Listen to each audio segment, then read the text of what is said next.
Good morning. Welcome to the September 17th, 2011 TV Toastmasters Saturday meeting. I want to welcome all of our guests looking in from home, as well as our guests that we have here in the studio. Today we're fortunate to have two interns helping us on camera, Mr. Jordan Keeling and Mr. Cody Foster, and then we have a guest with us here today, Miss Sue Leitner. So welcome to all of you, and welcome to our guests looking in from home today. We have a good meeting in store for you. Just as a quick reminder, we meet at the Anderson Center at 7855 Mile Road. We meet the first Thursday of each month starting at 6 p.m. and the third Saturday of each month beginning at 9 a.m. Our Toastmaster for today is Rick Davis, Distinguished Toastmaster. And we have a really good meeting in store for everyone. I hope you'll enjoy it. Help me welcome today's Toastmaster, Rick Davis. Thanks, Steve. Like Steve was saying, we have a great meeting today. We have three speakers. We have a visit by our area governor. And to lead it off is Rita Ferguson, who has a word of the day, and she's going to tell us what we should be working on as far as our vocabulary. So, Rita. Thank you, Rick. The word of the day is reversal, and it's a change in to the opposite direction. I'm going to put it out here so you can see. It's the opposite direction, position, or cause, reversal. And I will leave it up here so that you can take a look at it and remember to use it in any opportunity you may have to get up and speak. So that'll be our word of the day. Don't leave yet. All right. In addition to our three speakers today, we have table topics, and Rita is going to lead us in table topics. All right. Thank you. Well, our table topics today is going to revolve around the idea that there's change, and thus the word reversal.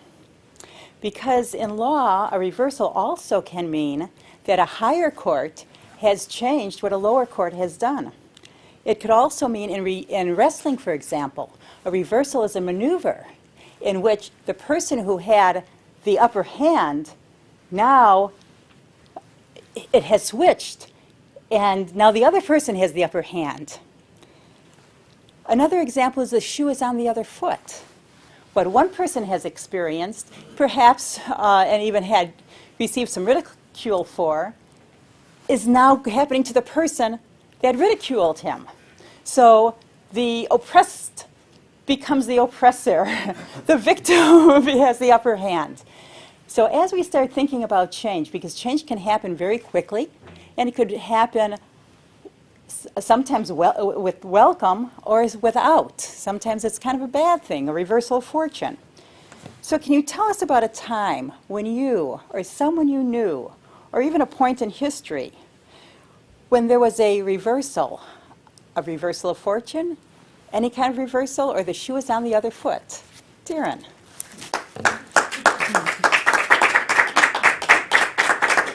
Thank you, Madam Toastmaster, fellow Toastmasters. The one reversal I can think of, and I've actually thought about this recently, is when I was younger, probably up until about the age of 30, 35, maybe 30, I would look upon my parents as the authority figures, and I would ask them questions about how should I do this, how should I go about that, getting advice.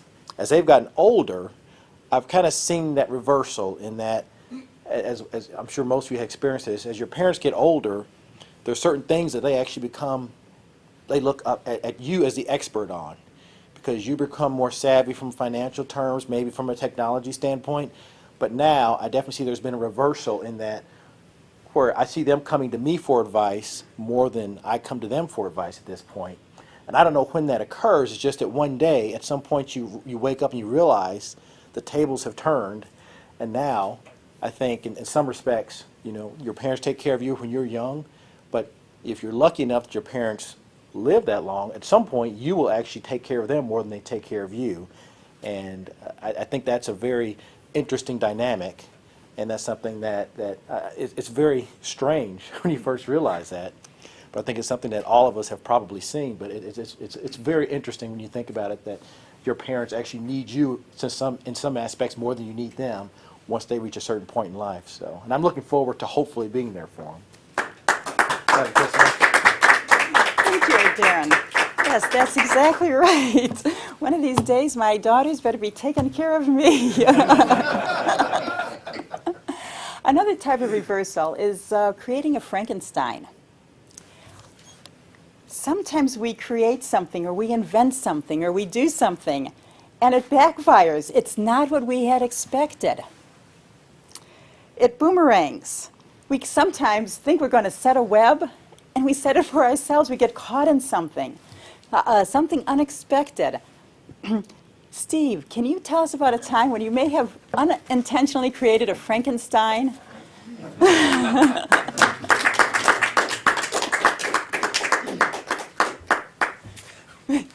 Thank you, Madam Tabletopics Master, fellow Toastmasters, and our honored guests. It's interesting that you raised that question because we recently rescued a dog. It's a little Boston Terrier, and she can jump quite high. And I've mentioned to my wife, it would be really neat to train her to jump in your arms. And she's said to me, be careful what you teach her to do, because if she starts doing that and you encourage it, you could wind up with dog in your arms when you don't want it. Or someone will come to visit and they'll have their arms out, and all of a sudden, Sprout is her name, will jump up and land in them. And so you're creating something that you will wish you hadn't done. The other thought that I had with this question was that sometimes I will work on something and I get it to the point where it's pretty good, but I want to improve it a little bit more. Unfortunately, what happens is the more I mess with it, the worse it starts to get. You reach this point of diminishing returns. So that's another place where I think you start putting in place a reversal, and it's come out of the best intentions. Madam Tabletopics Master? Steve. Yeah, so we often create Frankensteins with pets and children, unintentionally, but we do that. The tables are turned. This is when somebody in one position and another person, the opponent, is in a different position. One probably has the upper hand, the other one is just struggling, and then all of a sudden things switch. That is something that happens very quickly. A table can turn quickly. But then you also have the changing of the tide.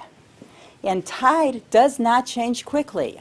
Sometimes there's a feeling that all of a sudden something's going to change, and you start seeing it's a gradual. Unless you have a tsunami and an earthquake, tide moves slowly. Sue, our guest, is there some example that you can think of in your life, in someone else's life, or even in history, where there's either been a quick change or a slow change, either a changing of the tide or a turning of the tables? Thanks, Sheila. Thanks, Sheila. The story that comes to mind is one that my husband told me just last night. He's recently, my husband's name, by the way, is Lance Leitner. Sounds like a race car driver. And he told me about a customer who was abusive. He came in and just, he swore and he shouted, and Lance's boss saw what happened, and one of his coworkers saw what happened, and they both came up to him and said, "Wow, Lance, you handled that guy so well. I would have hit him." And so, you know, that's not a good experience. It kind of makes you feel bad. But he said a couple of hours later, the phone rings for him, and it's the guy that was so abusive. And he said, "Lance, I'm so sorry. I couldn't, this was a horrible day for me, and I'd like to come in again tomorrow and make another run at it. And so that was a great reversal that was really helpful to him. Thank you. Thank you. Thank you. Thank you, Sheila. And at this point, I will turn it back to our Toastmaster, Rick Davis. Thank you, Rita. Those were good Toastmaster, good table topics, good challenging table topics. I was glad that I wasn't called on because I couldn't have answered any of those. After the break, we're going to have our first speech of the day, and we'll be right back after a word from Toastmasters.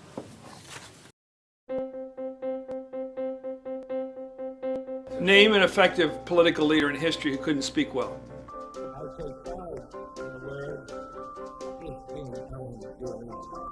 There aren't any.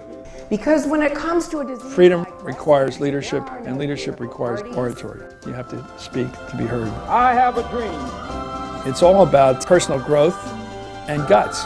Never give in. Never, never, never.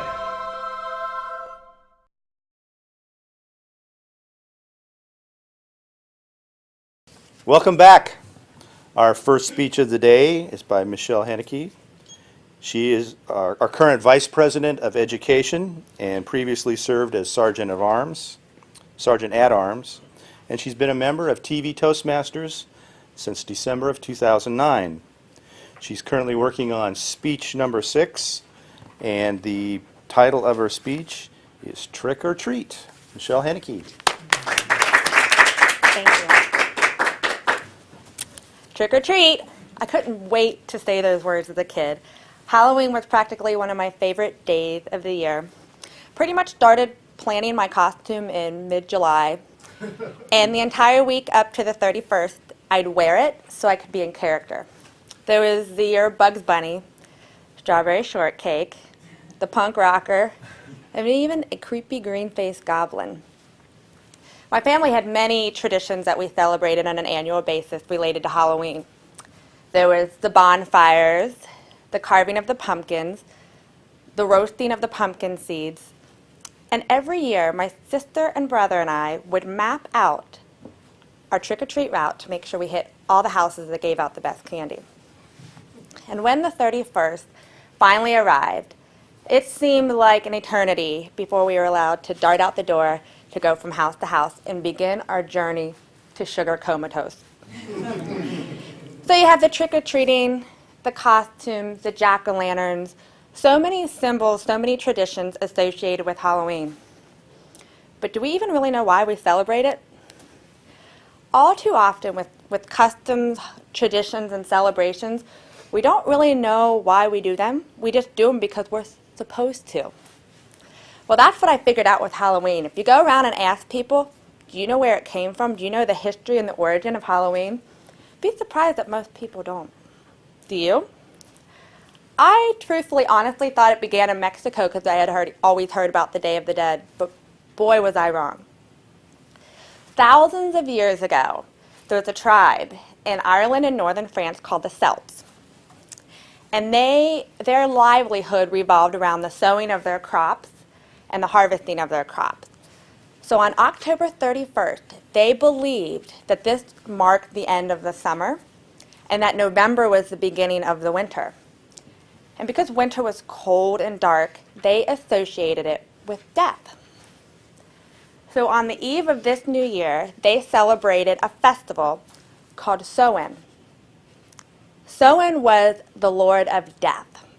So on this holiday or this celebration, they actually made sacrifices and praised Samhain because they wanted him to take it easy on them during the winter. They believed that he actually, as Lord of Death, overcame the Lord of the Sun on that day, and that's why winter joined us. Halloween, the word, is coined from All Hallow Even because it stands for the eve of All Hallows Day. So thousands of years ago, it was actually considered a religious pagan holiday, but then when the Middle Ages came about, the Roman Catholics tried to actually convert it to a Christian holiday. However, despite all their efforts, a lot of the original customs and traditions were withheld or upheld. So this day was anything but holy. All of us may know that All Saints' Day is November 1st, which is still practiced today by the Catholic Church. But they at one point had tried to make the 31st a religious holiday too. So what are these customs and traditions that I'm talking about? Well, there's hundreds that you can think of related to Halloween. But I'm going to talk about 3 specific ones that we still practice today that you might not really know where they came from. Costumes, dressing up. So, years ago, thousands of years ago, the Celts actually believed on the evening of Halloween, the dead spirits wandered the streets. They were petrified, terrified of these spirits coming back because they may not have such a good relationship with some of these dead folk. So what do? They put on masks, they put on costumes to hide. A lot of times they were animal heads and animal skin because they figured the spirits wouldn't know who they were. Trick-or-treating. This is actually traced back to Ireland, where Irish farmers would go door to door begging for food to be used during their Halloween festival. If you gave them food, they would promise you good luck. However, if you didn't, they would threaten you. They actually said, "You treat me or I trick you." And that's where the phrase trick-or-treat was coined. And one of the most iconic symbols of Halloween is the jack-o'-lantern. Bet you didn't know it actually didn't start out as a pumpkin. This is actually Irish folklore. There's a gentleman named Stingy Jack. He was a drunk, a trickster, not very well liked in the community. One day he tricked Satan to climb up a tree. He etched a cross underneath the trunk and trapped Satan. Well, we all know the term, try to make a deal with the devil. He actually tried to convince Satan to no longer tempt him and he let him back down. So when Stingy Jack died, he not only was denied entry into heaven because of his evil ways, Satan wouldn't let him into hell because he tricked him. So he was actually destined to wander the earth until Judgment Day. But Satan gave him one little coal to find his way. So he hollowed out a turnip and used this as his lantern. Jack of the Lantern, which eventually became the jack-o'-lantern. So the Irish Catholic actually would hollow out turnips and put scary faces on them and put them on their front porch to keep the evil spirits out of their home. But when they came to the Americas, turnips weren't as plentiful as pumpkins, so then they started using pumpkins. So there's hundreds of different icons and symbols I could talk about today.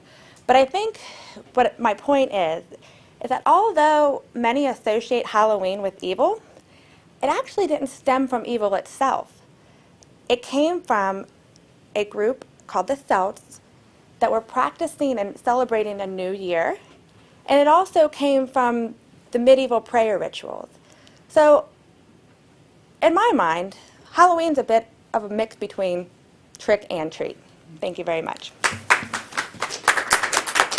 Thank you, Michelle. That was a fun historical lesson. After the break, we'll be back with an inspirational speech to the group. What future do you envision for yourself? What dreams do you have? If you want your dreams to come true, you must have confidence in yourself and your abilities. A Toastmasters Club can help you build that confidence.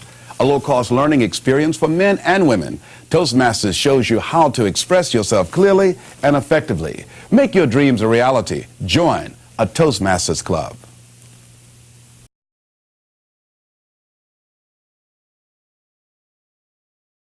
Welcome back. Our next speaker is the former president of the club. He's now the area governor, and he's going to do an inspirational speech number 10 out of the Competent Communicator Manual. The title of his speech, is The Proudest Man in the World. Rick Barron, the proudest man in the world. Thank you, Rick. Joseph Trojanowski had many reasons to be proud as he waited for his grandson to visit. His visitor was coming to Buffalo, New York, all the way from Honolulu, Hawaii, where he had served his country in the shipyards at Pearl Harbor. The excitement that he felt as he waited gave him energy. It literally sustained his life. When his grandson entered the room, he exclaimed, "Welcome, Boyshik," a Polish nickname he had given him at birth, meaning little boy. He was struck with pride as his grandson entered the room wearing the uniform of the country he had come to love so dearly. He was the only member of the Trojanowski clan who had ever completed college, earning him the right to serve as an officer in the United States Navy. Joseph came from Poland at the age of 17, alone and without the support of his family, like so many European immigrants at the end of World War I. He settled in Cheektowaga, New York, married the love of his life, and began raising a family, 3 girls and 2 boys, while perfecting his trade as a cabinet maker. Joseph makes heirlooms to be passed between generations with pride, the scorn of production-focused companies looking at quotas and profits. He measures his success by the quality of his relationships and the mortgage he burned decades earlier.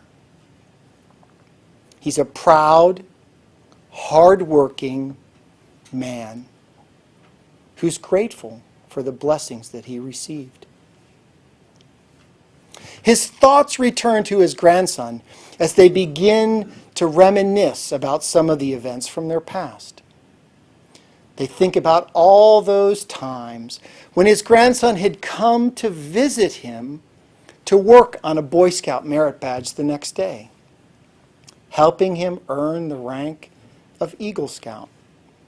There were those Friday night fish fries where they would go down to the local tavern and share food and companionship with friends and family. Then there was that time he took him down to a local pub where he had built the bar, asking his grandson to run his hand across the top of the bar. Not a single crack, seam, or imperfection was felt. They shared stories from their past, news from the present, and plans for their future. But he knew their time was short. His grandson was on his way to Rhode Island with his family, where he was going to rebuild a naval construction battalion for deployment to Vietnam. He wished their time together could last, for it had energized him and made him feel 30 years younger. After their hug goodbye, Joseph looked skyward and whispered, "Thank you," as his grandson turned for the door. Unexpectedly, his grandson turned back to him and said, "Thank you, Pop, for waiting for me. I love you." As the door closed, he felt content. Joseph had lived a good life, and he was ready to die. He'd held on to relive special moments and to experience the impact that he had made in his grandson's life. He rolled over, closed his eyes, and went to sleep for the final time. The 17-year-old immigrant from Poland had made peace with this life and was ready to move on to the next. Joseph has watched proudly from heaven as he watched his grandson take on many of the same roles that he filled during his life: provider, mentor, coach, and friend. It would take decades for his grandson to realize the impact that their relationship had had on his life. my great-grandfather, Joseph Trojanowski, prepared his grandson, my father, for life. To be a leader, to value relationships, and to live life with a zest for living that was contagious. Maybe, without realizing it, my father passed many of those same traits on to me so that I could pass them on to you as your area governor. We can experience the same pride by accepting the honor of mentoring another Toastmaster. The tools of successful communication and leadership go beyond our club, affecting families, schools, and our communities at large. Take pride in your role as a Toastmaster mentor, like a father or grandfather passing on a legacy, timeless skills, tools, and insights for a lifetime. Thank you. Mr. Toastmaster. Thank you, Rick. Very inspiring. And we'll hear from Rick again later in the meeting when he comes and speaks to us as his role as area governor. With that, we will break for a moment while we prepare for the next speaker, Paul Wessels, who's going to give us a speech after a word from Toastmasters. Thank you very much. And now for our next speaker, Stanley Glitchner.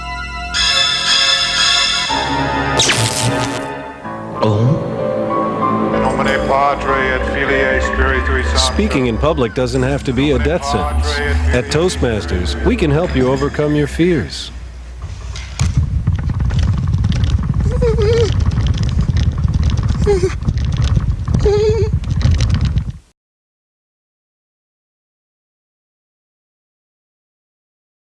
Welcome back. Our next speaker has been a member of TV Toastmasters for 2 years. He is a current competent communicator, and he is doing speech number 3, Get to the Point. The title of his speech is If I Only Knew, Paul Wessels. If I Only Knew. Thank you.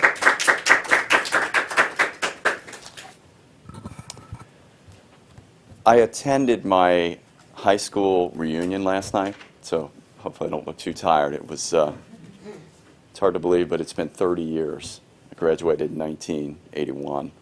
It was fun. Several times during the evening, though, I said to myself, if I only knew then what I know now, looking around.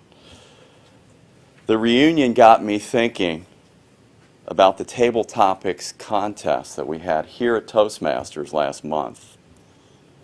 And the question at that contest was, what advice would you give to a high school senior graduating who is now going to attend college?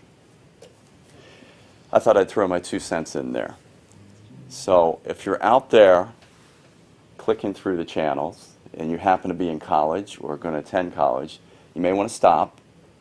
I think, or I'm hoping, that my experiences can improve things for you. In my opinion, only a few of us really have the advantage of knowing exactly what we want to do with the rest of our lives when we're 18 years old. I totally agree that college is a time for self-exploration and more than just studying. It may seem obvious to say, but I say, don't sacrifice your grades to do other activities, whether or not those activities are deemed or considered non-constructive, maybe partying too much, or constructive. Your main goal should be to establish and maintain good grades, even if you don't know what you want to do with your life.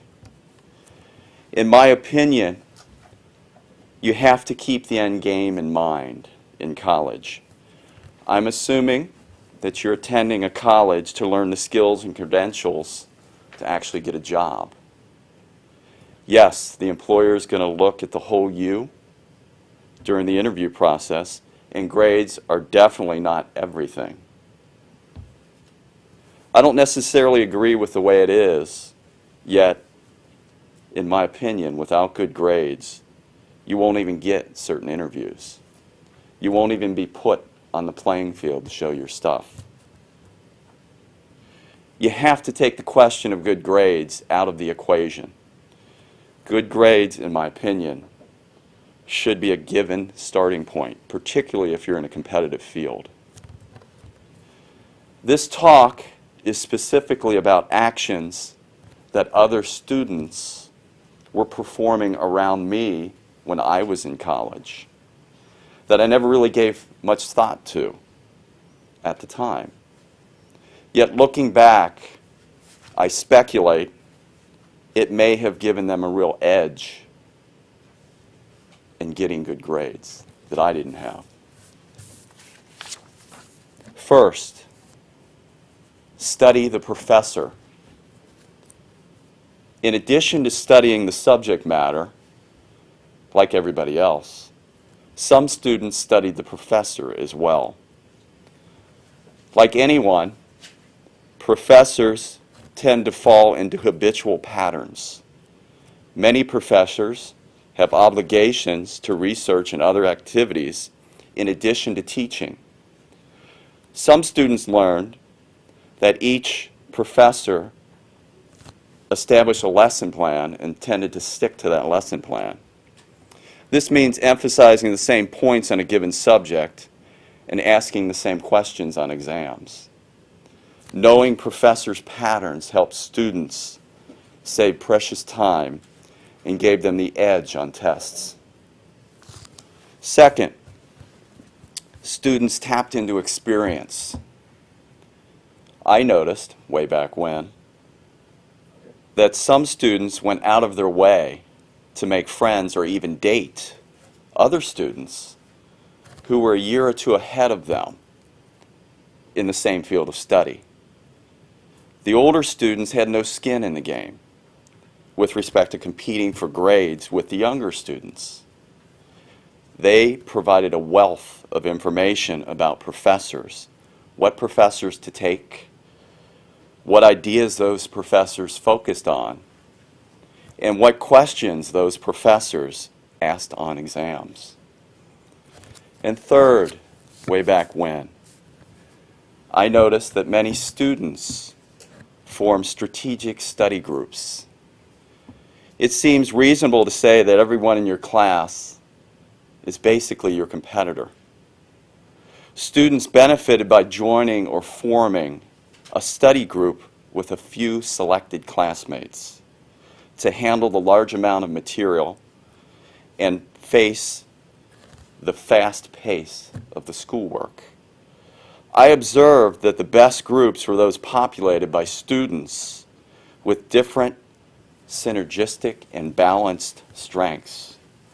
Small groups made up of members that trusted each other and whose members gave as much as they received were a very, very potent force against the rest of the class for grades.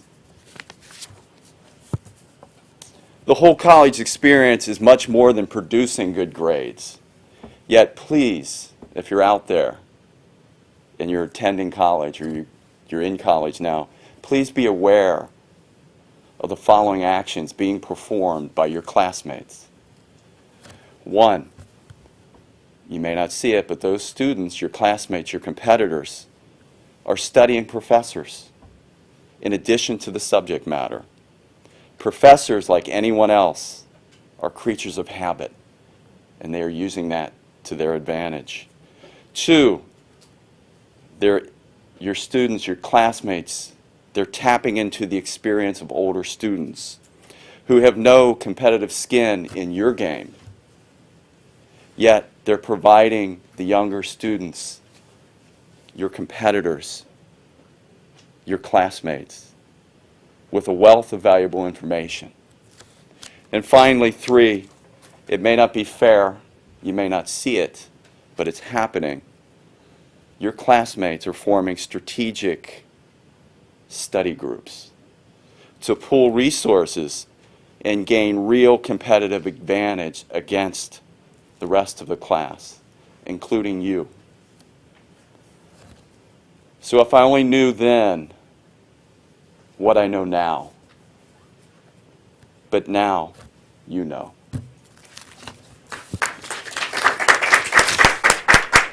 Thank you, Paul. Paul Wessels. After the break, we will be back with probably the most important part of a Toastmaster meeting, the evaluations. We'll be right back after a word from Toastmasters. I'd like to begin tonight with a little joke. This guy, he's a farmer. He says, "Hey, hello, sorry."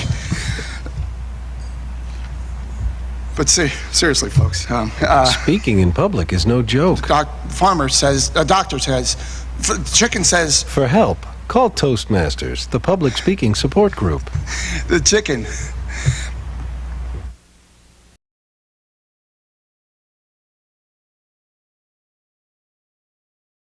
Welcome back. The next portion of the meeting is the evaluation portion, and leading the evaluation portion is our president for this year, Steve Ahrenholz. Steve. Thank you, Mr. Toastmaster, fellow Toastmasters, our honored guests, both here and watching in from home. As Rick mentioned, this portion of the meeting is the evaluation portion of a Toastmasters meeting. This is where we will be providing feedback to the speakers that you have seen today and give them insight as to what they did well as some things that they might want to consider adding or looking into improving in some of their future speaking activities. I have 3 evaluators who will be helping me today with the prepared speeches that we have heard. And the first one that I'd like you to help me welcome, who will be evaluating Michelle Hennekes' speech, is Darren Henderson. Darren?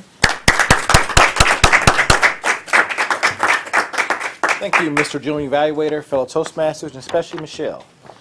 The goal of Michelle's speech today was to work on vocal variety, to use voice volume, pitch, rate, and quality to reflect and add meaning and interest to your message, use pauses to enhance your message, use vocal variety smoothly and naturally. And Michelle, I think you did a great job. I think it was a great speech. Now I'm a little bit biased because I've always loved learning about holidays. I like learning about the origins of Christmas, which actually started as some of a pagan holiday also, interestingly enough. So I thought it was a great speech and great research on your part. I thought it was excellent how you started out by telling us why you loved Halloween. And you started out by giving some personal anecdotes. And I actually thought it was going to be a speech about some special Halloween you had, but then you made a reversal and you actually went down the path of telling us how Halloween started. And I thought it was very, very interesting. I thought you had and as far as vocal variety, a lot of people think vocal variety is getting up here and yelling or being real dramatic, but really vocal variety is about things like pitch and rate. And I thought you had a great pitch on your voice. You were very measured in the rate. You weren't too fast, weren't too slow. To me, that's one of the more difficult parts of speaking. Normally I speak too fast, but it's very difficult to hit that perfect rate. Also, you did not use your notes. I think you had notes up here, but you had great eye contact, and if you do glance down at your notes once or twice, I didn't notice it. So excellent in that respect. The only point of improvement that I caught is that there could have been a little bit more dramatic effect, particularly when you got to the part about Jack. I can't remember his full name, but the jack-o'-lantern story. There could have been a little bit more dramatic effect where maybe you add some frightening aspects to it, or maybe you added some threatening aspects to it, because it was a very interesting story.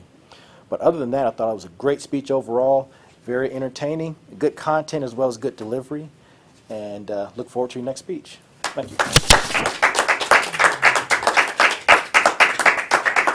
Thank you, Darren, for a great evaluation.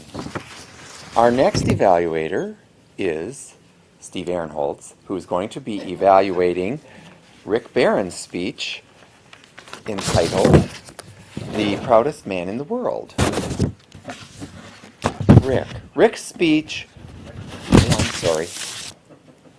That's right, it doesn't help if I put something over the microphone. Rick's speech was intended to inspire the audience to improve personally, emotionally, professionally, or spiritually, and to rely on heavy emotional appeal. His speech should appeal to noble motives and challenge the audience to achieve a higher level of beliefs or achievement. Rick, good job. I really liked the story that you began your speech with, which is what you used to get us to mentoring and the impact that we can have on other people's lives. I have to give you credit for some of the names you had too, like Joseph Troganowski and the city in New York, which was Cheektowaga, New York. It's like, wow, those are some names you had to look up as to how to spell them, unless you're familiar with them. Some of the things that I was asked to evaluate you on are items such as whether the speech topic was relevant to the occasion, and I had asked Rick before we started what the occasion was, and he said he didn't have a specific occasion, but really you do. You're here as our area governor for your visit today, but in Toastmasters we also encourage people to mentor, and so your speech topic was very appropriate to the topic of mentoring and getting us to think about how we actually do impact each other in our path as we move along as Toastmasters. Your speaking was forceful and confident and very positive. I really liked your vocal variety, use of pauses, and word choice. It got me into your story, and I thought, really good emphasis points with the use of pauses, or where you would speak more softly. One of the things that I would have liked to have seen a little bit more of was body language. You did have some. When you were talking about Joseph, the grandfather, showing his grandson the quality of the bar that he had made and moving your hands across the lectern here, kind of put me back to where I could see this elderly gentleman sharing this pride that he had with his grandson. One of the things that I thought might be worth considering for a future speech is that I thought that the story that you had was a little bit long, and some of the detail I think you might have been able to reduce to get us more to the point where you talked about the senior, the grandfather, having been very proud about how he lived his life, and then he dies and his grandson moves on. So it seemed to me like it took a little bit long for us to get there. But otherwise, I thought it was a very good speech. One of the other things I wanted to thank you for is showing the Toastmasters here in today's audience that everyone runs into challenges when they present a speech, and that the world doesn't end when things don't go the way that we think they should, and that we can recover from it and we learn from each other. And you have helped us learn from you today, both as far as mentoring goes and also how we can handle a situation where we have some problems with a speech that we wanted to give that just didn't turn out quite the way we wanted to. So I appreciated your speech today, both what you intended to share with us and what you didn't intend to share with us. And I look forward to hearing your next speech.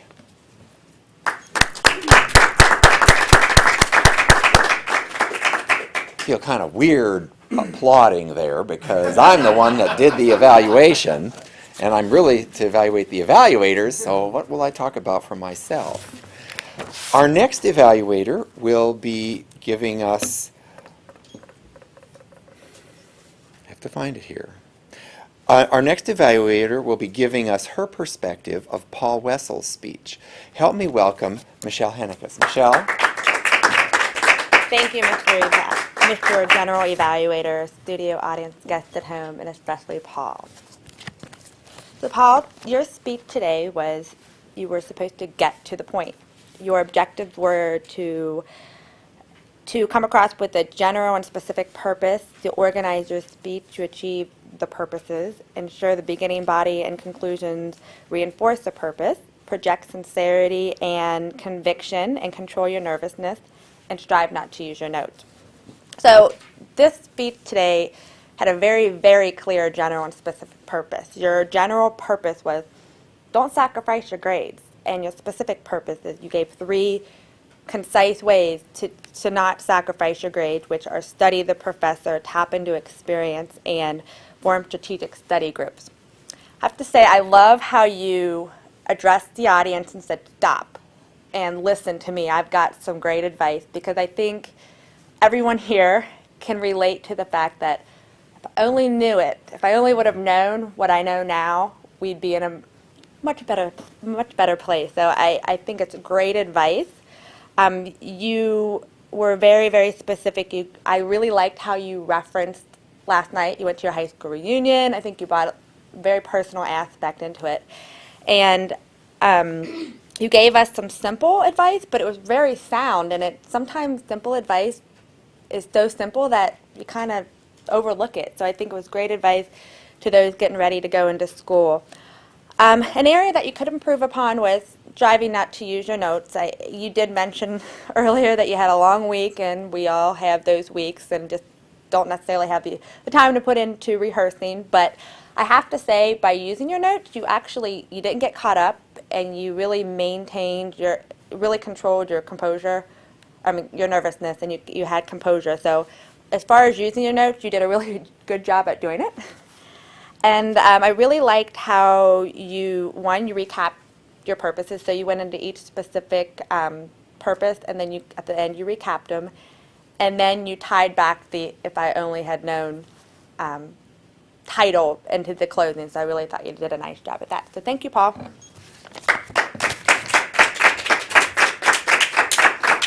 Thank you, Michelle. All right.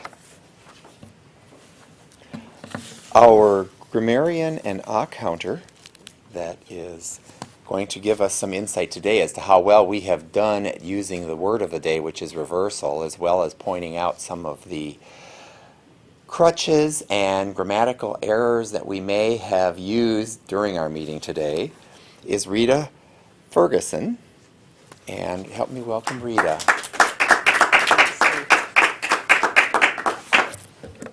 I was lucky today because I may be the worst speaker of all, and I didn't have to count myself. So I escaped. Also, I did not count the table topics because I just didn't have opportunities. So we're going to start with our speakers. Michelle, perfect. I didn't hear any ahs or ums. The only thing I would say is that toward the end you said, I think my point is. Eliminate the I think. And in fact, you could eliminate the point is. Just reiterate the point. Rick, I didn't hear any speech fillers at all from you. Nor did I hear any from you, Paul. Both of you were perfect. As we get down to the evaluators, Darren, you used the word of the day, but you also had one ah, so very good. Steve, I had 4 ands that were connectors, but just one ah. Michelle, only one I, and a few ums, and one I mean. But beyond that, very, very good. And I commend everyone who got up here and spoke and did such an eloquent job. In terms of word of the day, I think I know I mentioned about Darren, the table topics responders did use the word reversal, but beyond that, I don't. If anybody else did, let me know. Thank you. Thank you, Rita. And now we'll have our timers report for our meeting today. One of the reasons that we do timing as a part of our meeting is to learn how to speak in the time allocations that we have. And this requires a certain efficiency as far as getting our message across in the time that's allotted. Mary Arms is going to be our timer, or give us our timer report today. Help me welcome Mary. Mary? Thank you so much. I'm wearing a coat because I'm freezing. Well, today on the timer report, I'm going to start with Rita in the word power, and that was 1 minute and 28 seconds. And your grammarian report was 1 minute and 44 seconds. On the table topics, Darren, you were 1 minute and 28 seconds. Steve, you were 1 minute and 24 seconds. And Sue, 1 minute and 19 seconds. On the speakers, Michelle, you were 6 minutes and 37 seconds. Rick, you were 6 minutes and 32 seconds. And Paul, 7 minutes and 40 seconds. On the evaluators, Darren, 1 minute and 55 seconds. Steve, 4 minutes. And Michelle, 2 minutes and 19 seconds. And that is it. Thank you so much. Thank you, Mary. Now my role as general evaluator requires me to give some feedback on our overall meeting, and I will also provide some feedback on the evaluators that you heard from today. We started our meeting, I think, in a timely manner. We have our studio set up here.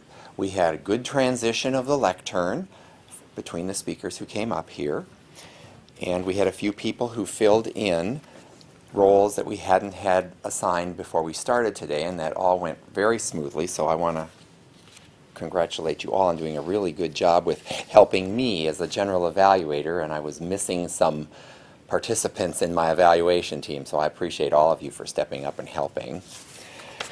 Let me see specifics. Well, all three of the evaluators shared the objectives of the speech that were in the manual that the speaker was trying to achieve.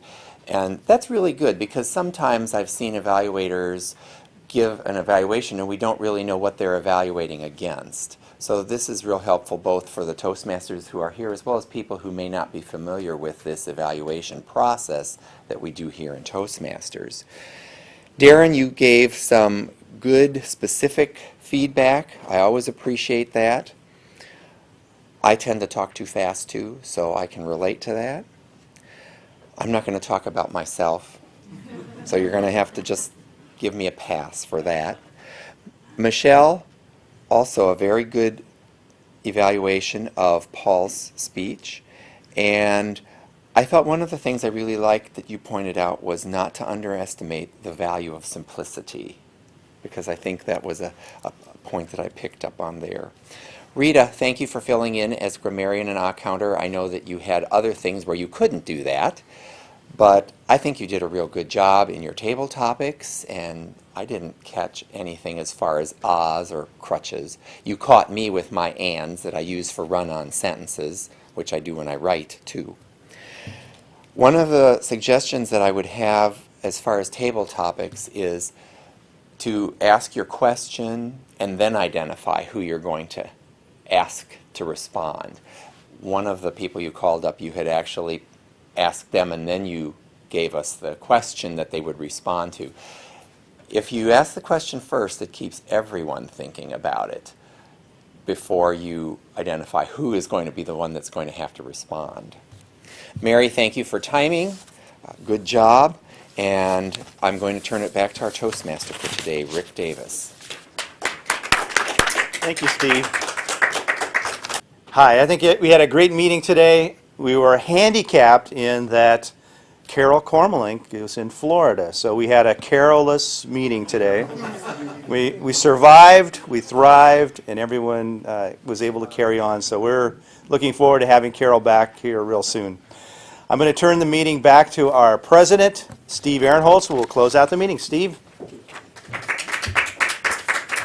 Thank you, Rick.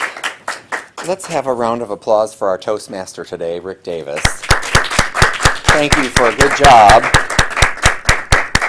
I do find it amusing that we have a Carol-less meeting today because it sounds like a Carol-less meeting. Maybe when she sees this, she'll say, oh! We are privileged to have our area governor visiting us today. We are in Area 57, and I would like you to help me welcome Rick Barron up to give us a few comments as our area governor. Rick? Thank you, Steve. When I came to Toastmasters, I came for very personal reasons. I was looking to grow personally, to help get better in my communication, and I didn't want to do any leadership stuff. I really didn't want to. For me, Toastmasters was about coming and learning how to be more proficient up here in front of the lights, the camera, and the audience. I even remember telling my mentor, Carol Cormelink, no leadership positions for me. I just want to be a soldier. I'm tired of being a general. I do it every time I join an organization. The following year, I was elected Vice President of Public Relations. The year after that, as you heard, I served as President of TV Toastmasters. And this year, I'm serving as area governor for 6 clubs. How did that actually happen? I'll tell you, being area governor is the best job in the world. Because what it allows me to do is to help each of you achieve your goal in Toastmasters. Helping you get what you wanted from the Toastmasters experience. My job as area governor is to make sure that the clubs are operating in a way that meet the needs of the individual members. And I work with each club's leadership to help make that happen. If there's something that would benefit your club and that I could bring to you, please work through Steve to let me know what that is so that I can help you get the most out of your Toastmasters experience. It really is not a role that I saw myself filling, and one I specifically excluded when I joined the club. But what I found is that I get more out of serving than I ever did out of speaking. Thank you, Steve. Thanks, Rick. We have a couple of other things that I wanted to accomplish before we finish our meeting today. I want to recognize our guests here in the studio. We have 2 guests that are interns helping us with the camera work today, Jordan Keeling and Cody Foster. So thank you for helping us today. We also have a guest participating in our meeting, Sue Leitner. She has been to some Toastmasters meetings before, but she is visiting us today, and we're very happy to have you here, Sue, and thank you for participating in Tabletopics as well.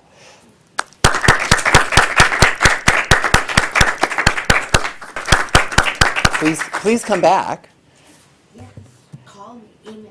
And we're always interested in having guests come to our studio meetings. Again, we meet on the first Thursday of each month at 6 p.m. and the third Saturday of each month starting at 9 a.m. And this is at the Anderson Center at 7855 Mile. And with that, I'm going to go ahead and adjourn the meeting of TV Toastmasters for September 17th, 2011, Club 9523.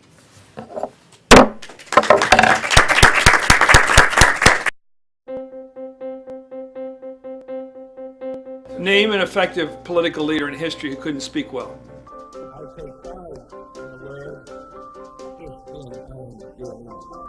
There aren't any. Because when it comes to a disease, Freedom requires leadership, and leadership requires oratory. You have to speak to be heard. I have a dream. It's all about personal growth and guts. Never give in. Never, never, never.